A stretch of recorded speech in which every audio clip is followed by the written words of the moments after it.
Bismillahirrahmanirrahim. Assalamualaikum warahmatullahi wabarakatuh. Anak-anak, hari ini Selasa 24 November 2020, tematik 3D, subtema 4, kita akan membahas pembelajaran akhirnya 4, 5, dan 6. Silakan dibuka bukunya halaman 96 sampai 106. Pada halaman 96 di pembelajaran 4, tujuan pembelajarannya adalah menceritakan kewajiban dan hak warga negara. Warga negara berhak mendapat fasilitas umum seperti sarana transportasi berupa jalan umum dan trotoar. Namun, warga juga wajib menjaga fasilitas umum tersebut. Di bagian ayo berdiskusi kita baca ya. Manda dan Tony pulang sekolah dengan berjalan kaki. Mereka berjalan kaki menyusuri trotoar di tepi jalan. Mereka melintasi sebuah halte di tepi jalan. Halte tersebut tampak kotor karena banyak coretan. Banyak juga kertas yang ditempel tak beraturan di sana. Tempat sampah yang disediakan juga tampak penuh dan dikerubuni banyak lalat. Tony dan Mada merasa sedih melihatnya. Nah, kira-kira dari gambar itu, menurut kalian siapa sih yang berkewajiban menjaga kebersihan dan keindahan halte?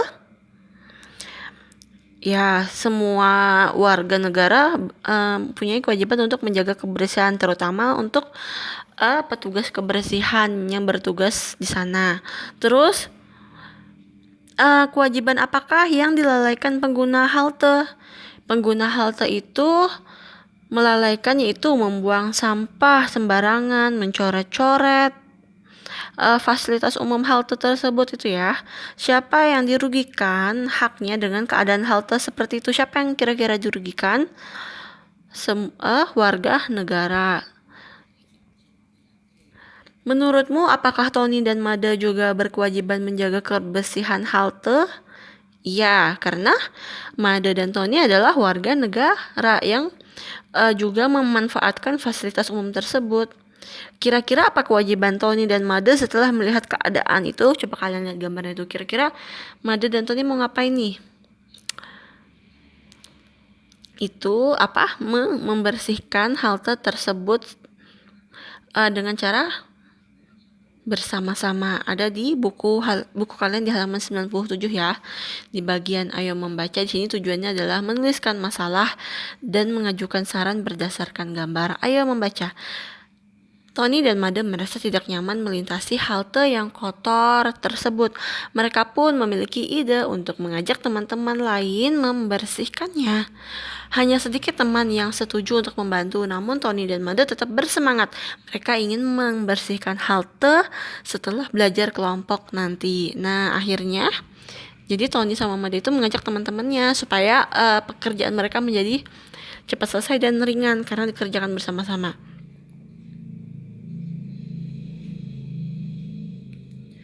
Nih ya. Nah, itu.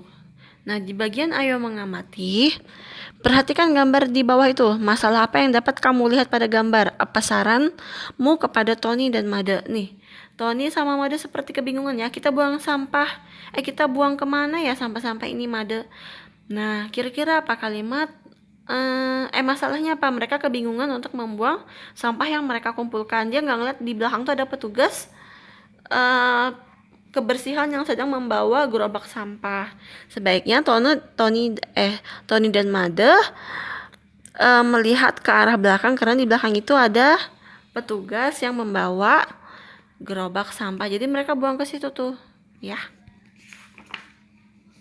Oke, lanjut di pembelajaran 5. Di pembelajaran 5, tujuan pembelajarannya adalah menuliskan kalimat saran mengatasi perbedaan.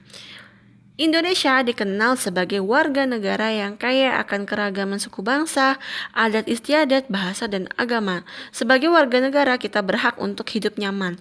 Untuk itu, kita sebagai warga negara sudah seharusnya saling menghormati, menghargai satu sama lain. Dengan saling menghormati, suasana lingkungan akan terasa damai dan juga nyaman.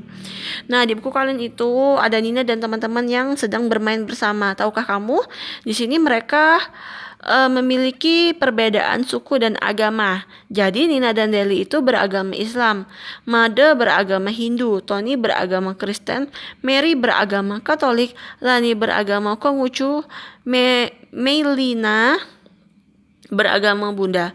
Meskipun berbeda, semua saling menghormati.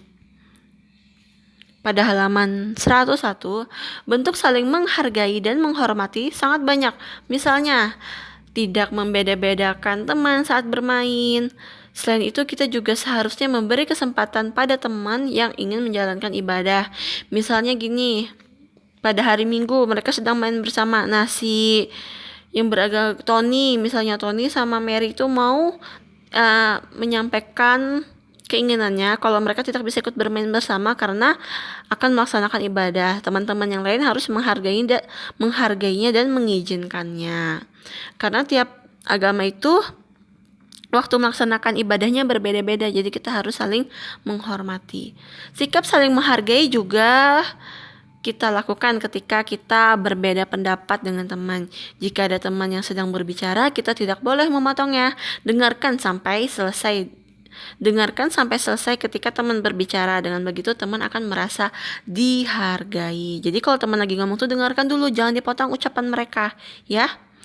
Perbedaan tidak hanya pada suku, bahasa, dan agama. Seringkali kita juga memiliki perbedaan kesukaan atau kegemaran. Meskipun berbeda, kita tetap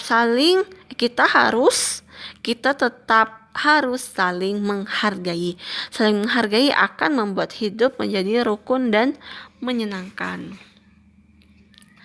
Lanjut di halaman 102, di sini tujuan pembelajarannya adalah menceritakan kewajiban dan hak warga negara dalam memeluk agama.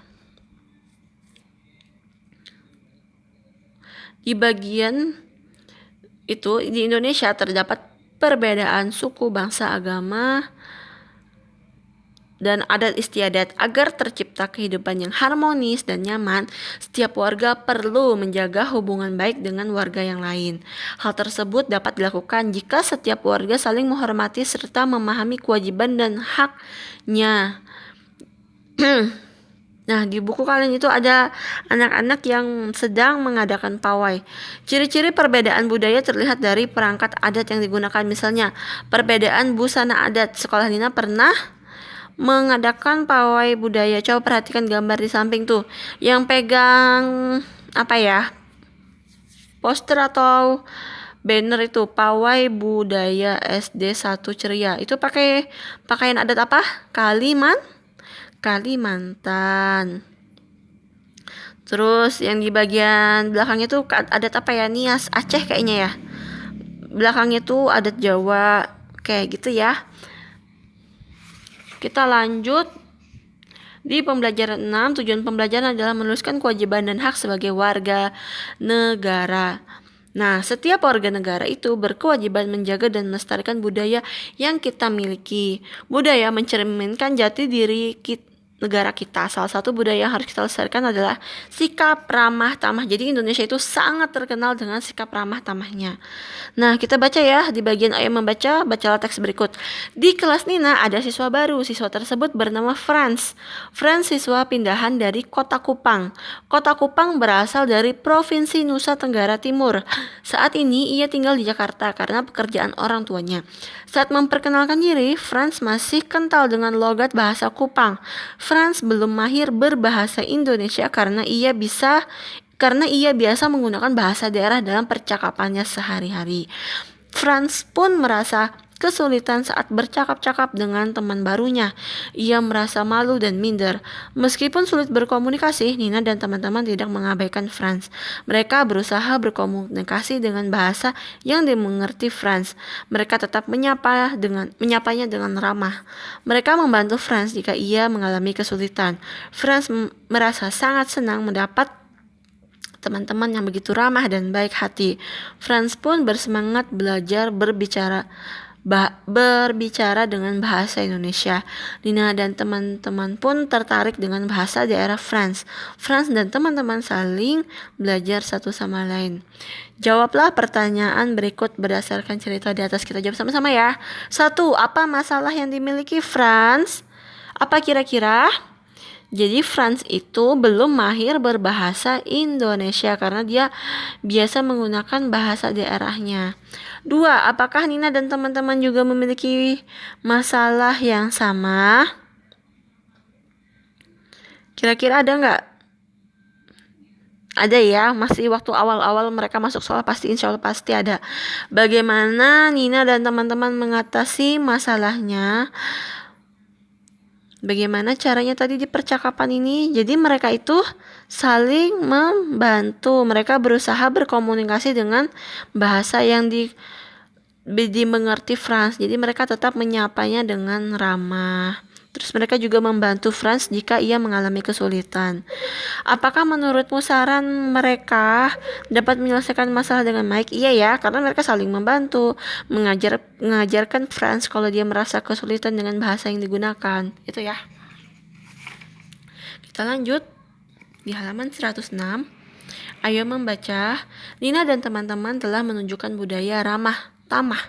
Sejak dahulu Indonesia terkenal dengan budaya ramah tamah. Keramah tamahan itu berarti baik hati, baik bertutur kata, suka bergaul dan menyenangkan dalam pergaulan. Kita berkewajiban untuk melestarikan budaya tersebut. Salah satu caranya adalah dengan melakukan hal-hal seperti berikut. 1. Mengucapkan salam dan menyapa dengan tulus. 2. Menunjukkan sikap peduli jika ada keluarga, teman, atau tetangga yang mengalami kesulitan. 3. Memberikan ucapan selamat atas keberhasilan atau prestasi orang lain. 4. Menghadiri undangan dengan senang hati. 5. Menghormati pendapat orang lain yang berbeda dengan kita. Dengan melestarikan budaya ramah tamah, akan tercipta masyarakat yang saling rukun, menyayangi, dan hidup damai. Dengan demikian, hak kita untuk hidup di lingkungan yang nyaman pun terpenuhi. Alhamdulillah, akhirnya selesai juga materi tematik 3D. Terima kasih atas perhatian kalian. Nanti dipersiapkan untuk ulangannya. Ibu akan mengulang materi sedikit saja. Itu saja yang dapat Ibu sampaikan. Terima kasih. Wassalamualaikum warahmatullahi wabarakatuh.